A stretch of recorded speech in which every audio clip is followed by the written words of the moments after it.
I measure the world with you, by Ben. You're the ruler by which I measure the world. I measure the world with you. You're a yardstick, 100-foot tape, an odometer you can be used to measure how long since light's passed and how far it's been diffused.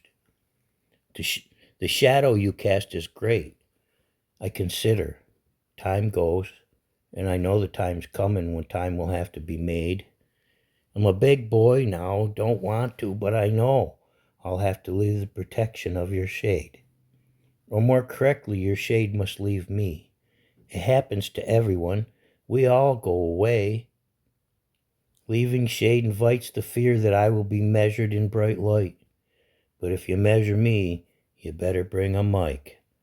In the shade I can tell myself I'm tall, but in the sun you'll see that in real life I'm small. I'm not talking physical size. Well, yeah, there's that. What I'm talking is in other men's eyes. There's simply no way I can hide or make a good enough disguise to make myself bigger in mine or his eyes.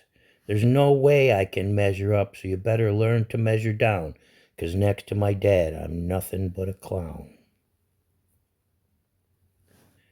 That's my brother Eric on Dad's lap, and my mom looking at you from the left side, and Dad's dad, Raymond Austin Hall, in profile to the right. That was Grandpa's last summer before he was removed from our sight. I know in my dad's eyes he was brighter than bright, and then when he was gone, Grandma's, Dad's, and my own life lost some of its light. But Dad just keeps going. He does his job all day and all night. You never met a better worker. He won't stop till God needs more light. See him up on that roof of that chicken coop? Well, good for God. I'm sure he thinks he's right.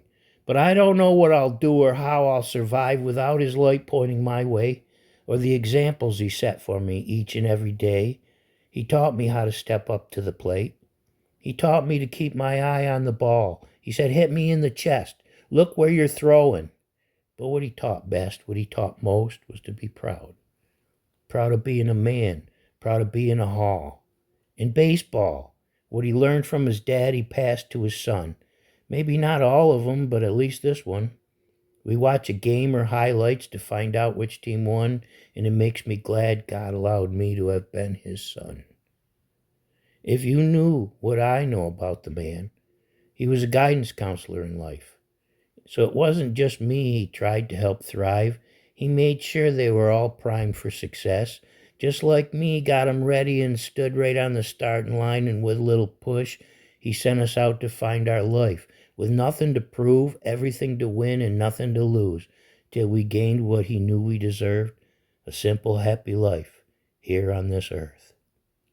He said, I'm a blue-collar worker in a white-collar job. He'd talk of if he'd taken a different path, he might have been an engineer, built bridges or dams. At one time it had been his life's plan. But plans change and regrets happen. But way back in the day when he explained this story to me, he didn't know the seed that he planted in me. I may never have dreamed, but I've dammed the black twice and helped harvest the Indian once. There's a bridge in Philly that today would not stand without the work that was done by my hands. So don't be afraid to tell your kid your regrets, because maybe, just maybe, you'll still find your success.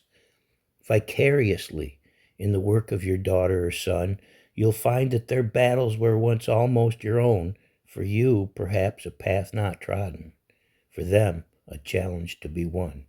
So if you have a dad like me, aren't you the lucky one? And it don't matter if you're daughter or son, and I hope you remember this little lesson and keep it in mind when you have your own little one, to whom you'll be happy to meet and say, hi. Then they'll grow up loving you every day and into the next life, if only the day doesn't come when you have to leave and say bye. Then I won't not never have to lose tears from out of my eyes, 'cause I've seen the last of my most favorite guy, who cared more about me than I have myself in this life. I can't stop. I don't want to ever have to say goodbye. So I'll just say, see you later. In our next life, bring a mitt.